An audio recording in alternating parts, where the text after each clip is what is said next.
Here is today's featured headline in space. The European Commission has delivered a roadmap for developing new defense capabilities, including space systems, by 2030.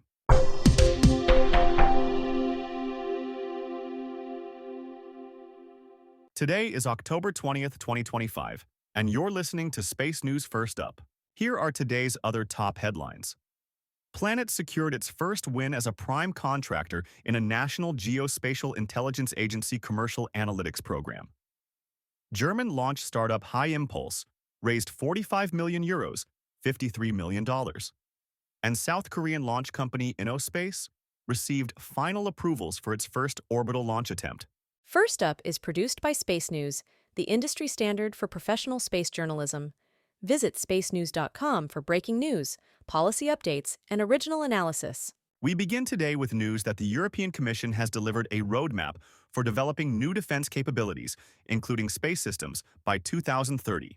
The Preserving Peace Defense Readiness Roadmap 2030 plan outlines 4 flagship programs, including the European Space Shield. That program will integrate with existing and planned systems, such as Galileo and IRIS², to provide space domain awareness, anti-jamming/spoofing, and in-space operations/services such as refueling. The Commission did not release a budget for the European Space Shield, but said it will start it in the second quarter of 2026. Planet secured its first win as a prime contractor in a National Geospatial-Intelligence Agency (NGA) commercial analytics program.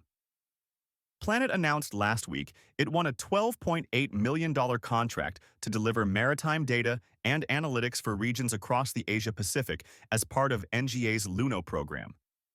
The contract is part of LUNO B, which integrates commercial AI tools directly into NGA's analytic workflows. Planet is partnering with SynMax, which specializes in fusing satellite imagery with artificial intelligence and other multi-source data for the energy and maritime industries.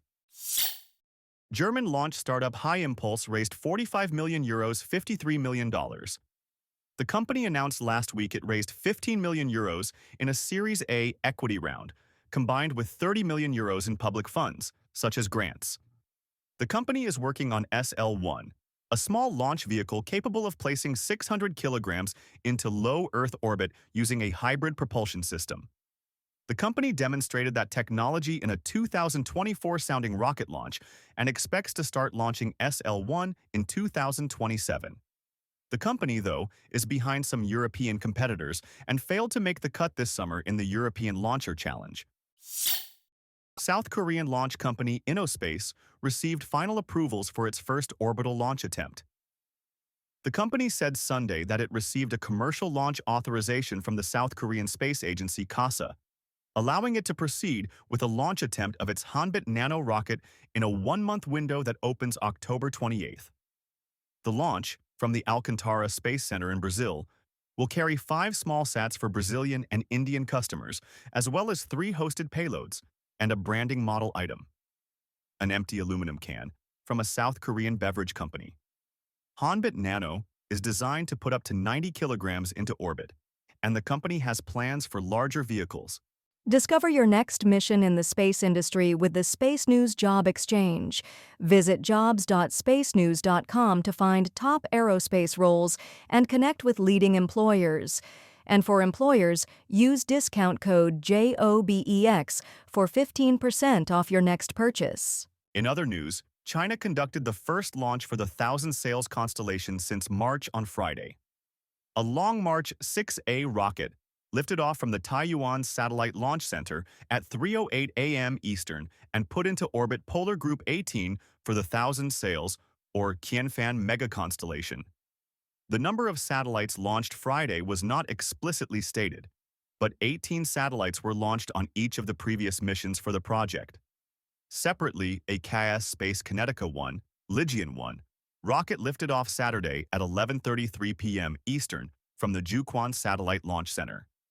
It placed into orbit PRSS-2HS-1, a Pakistani hyperspectral imaging satellite, and 2 radar imaging satellites for the Aerospace Information Research Institute of the Chinese Academy of Sciences.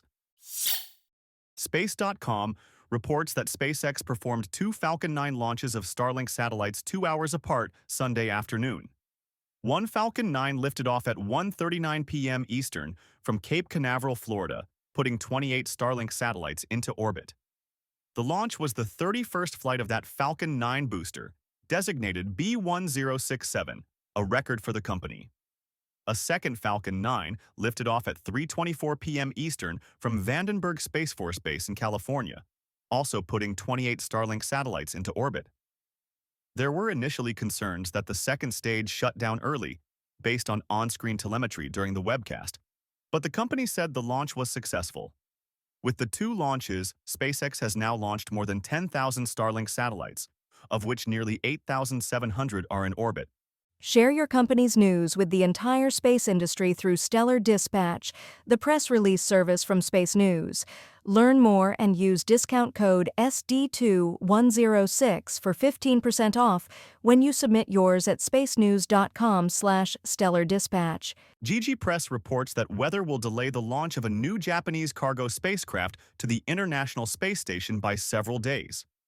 An H-3 rocket was scheduled to launch the HTVX-1 spacecraft Monday night, but JAXA said Sunday that it was delaying the launch because of poor weather at the Tanegashima launch site, expected to last several days. JAXA did not announce a new launch date.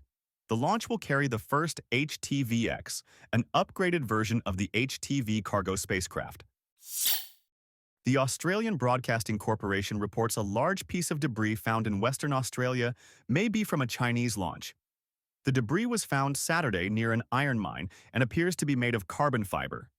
Analysts speculate that it could be from an upper stage of a Chinese Jialong 3 rocket launched last month based on the debris location and the rocket's trajectory. Australian officials said it could be weeks or months before they can confirm the source of the debris.